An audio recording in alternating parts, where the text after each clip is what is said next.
국내 코로나19 신규 확진자가 엿새 만에 600명 아래로 내려왔습니다. 오늘 0시 기준 587명으로 전날보다 27명 줄었습니다. 하지만 검사 건수가 적은 주말 영향을 고려할 때 확산세가 꺾였다고 보기는 어렵습니다. 실제로 어제 하루 총 검사 건수는 4만 900여 건, 8만 건 넘게 진행됐던 지난주 평일과 비교했을 때 절반이 채 되지 않습니다. 이렇다 보니 주요 방역 지표에 들어온 경고등은 꺼지지 않고 있습니다. 최근 일주일 하루 평균 지역 발생 환자는 607명으로 다시 600명대가 됐습니다.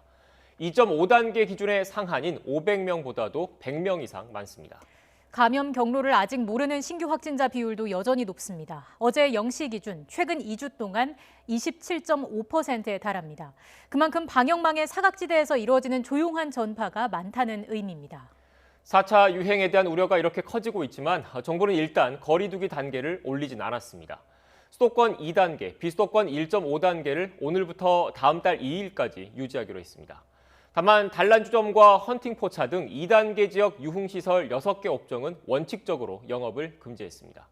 소상공인의 경제적 피해와 국민적 피로감 등을 고려했다는 게 정부의 설명입니다.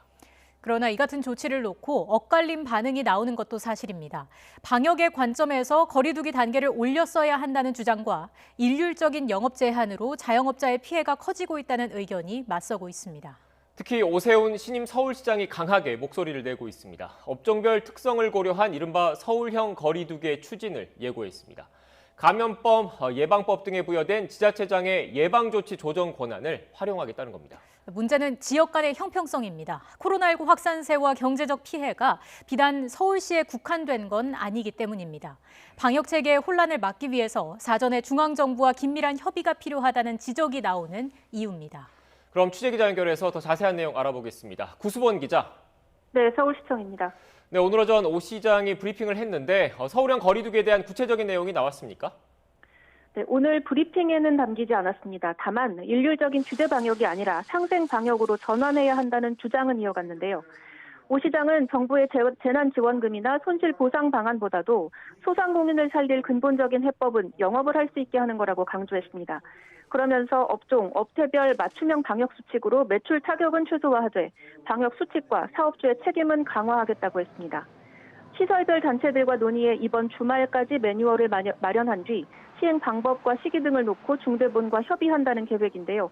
앞서 업계에 보낸 공문에는 유흥주점, 단란주점 등은 오후 5시부터 밤 12시, 콜덤펍과 주점은 오후 4시부터 밤 11시, 콜라텍과 일반 식당 등은 기존처럼 밤 10시까지 영업하는 내용이 예시안으로 담겼습니다. 자, 그리고 코로나19 자가진단 키트 얘기도 나왔죠. 네, 30분 안에 검사 결과를 알 수 있어서 미국이나 영국, 독일 등에서는 이미 활용하고 있다며 식약처의 사용 승인을 촉구했는데요. 오 시장은 자가진단 키트 활용을 전제로 서울형 거리 두기를 시행하면 업종별 특성을 반영한 영업시간 연장이 가능해질 거라고 강조했습니다. 또 식약처의 사용 승인과는 별도로 야간 이용자가 많은 노래 연습장에 신속 항원 검사 키트를 시범 도입해 코로나19 예방에 효과적인지 검증하는 방법도 검토하겠다고 밝혔습니다. 지금까지 서울시청에서 YTN 구수본입니다.